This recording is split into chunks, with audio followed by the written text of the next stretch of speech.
చిన్నగా రాజకీయ అఖండ విజయ ప్రాప్తిరస్తు పాలనస్తు రేవంత్ రెడ్డి మరియు దేవాదాయ శాఖ మినిస్టరు మరియు మన రాష్ట్ర ముఖ్యమంత్రి వర్యులు మన దేవాదాయ శాఖలో ఉన్నటువంటి ఉద్యోగులందరికీ కూడా గ్రాంటెడ్ పరంగా కొన్ని ధూపదీప నైవేద్యం ఉన్నటువంటి ఉద్యోగులందరికీ కూడా కొన్ని పథకాలు ప్రవేశపెట్టినందువల్ల వారికి ఆశీర్వచనం ఇవ్వడం జరిగింది. అందరూ జై అర్చక జై జై అర్చక జై అర్చక జై జై అర్చక.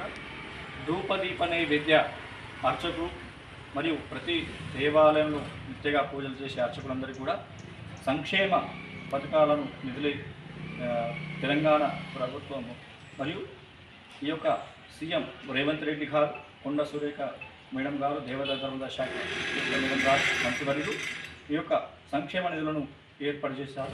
వారికి కృతజ్ఞతగా భావంగా మరియు అర్చకులు ప్రతి ఒక్క అర్చకులందరూ కూడా పాలాభిషేకాలు, వారికి అర్చనలతో, వారి సంకల్పంతో బాగుండాలి, తెలంగాణ రాష్ట్రంతో సుభిక్షంగా ఉండాలని, వారి ఆశీస్సుల వలన, వారి దేవుడి ఆశీస్సుల వలన శుభంగా ఉండాలని, మరియు పేద అర్చకులకు మరియు వారికి ధూపదీప నైవేద్య అర్చకులకు మరియు వేతనాలు, కనీస వేతనం, ఉద్యోగ భద్రత కల్పించాలని ప్రభుత్వంకు నమస్కరిస్తూ తెలియజేస్తున్నారు.